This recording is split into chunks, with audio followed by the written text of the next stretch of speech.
Ooh-wee. Let's slow things down here a little. Apple is going too fast, but first things first, want to thank them for keeping that headphone jack. A round of applause, please. And also, they have 3 ports, Thunderbolt ports.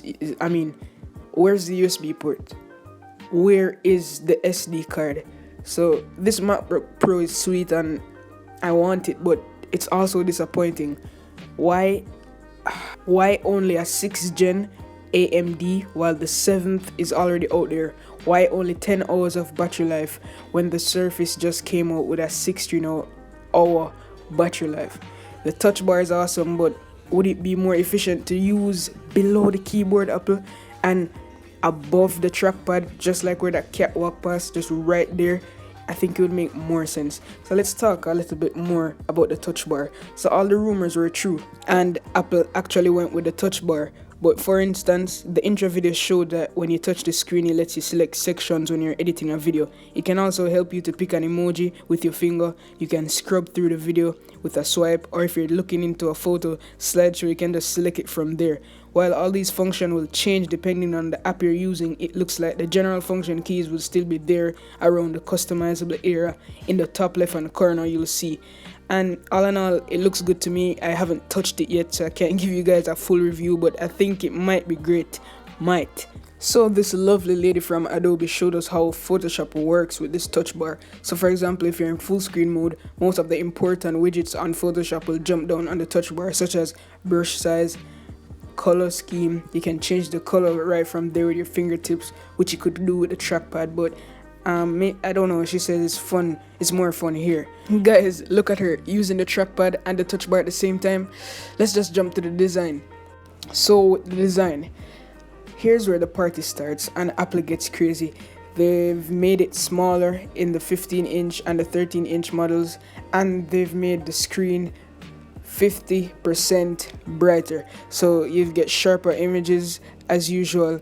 And definitely they've improved what's inside. The trackpad is also 2 times larger for some reason I don't know, and they claim that they improved the keyboard for a better experience and all that good stuff. And also they've including Touch ID, which I'm very hyped for. I think that's really cool. And of course the touch bar, everybody sees and knows about this feature already. It's kind of cool though, but yeah, whatever. And also underneath the hood, they've added new speakers for a higher resolution sound, and also they've created a different way for air to flow through the system. So they have 2 fans running underneath the device and set up a mechanism in a way that the air is flowing through the MacBook seamlessly without any issues or anything, which makes the device run even smoother. Performance wise, Apple could have done a little better. They've had a little few upgrades, but I mean, there's some Asus laptops out there that cost like $500 that already have all of these specs that Apple is giving to us, such as 3.1 gigabytes per second SSD speeds, up to 2 terabytes. They said that it's 50% faster than the older one, which is great, but I mean, judging by the price, which we'll get to later, I don't know how Apple will justify this, what they're doing right here. So you can get Intel Core i5 or i7 dual core, up to 2133 megahertz memory, Intel Iris graphics, super fast SSD. As I said before, this is with the smaller model now. That's the 13-inch model. So they have the 15-inch and the 13-inch model. Just remember that, guys. And they say that this is the fastest, and you know, they always say that when they have something new, they say it's the best or the fastest or the greatest thing they've ever made. Obviously, Apple, it just made it. It can't be worse than the last thing. And also, as I mentioned before, the power, you can use any of these ports to charge up your device. And also, it comes with the latest Mac OS Sierra. Went to 10 hours of battery life. I think they could have done better. The Surface has 16 hours of battery life.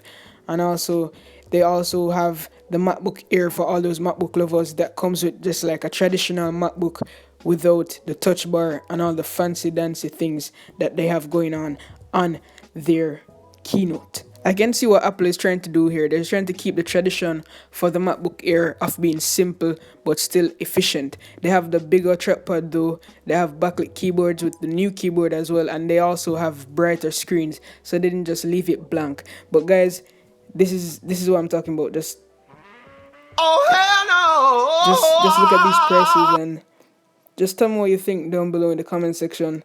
It's your boy Siobhan, and I'll see you Friday.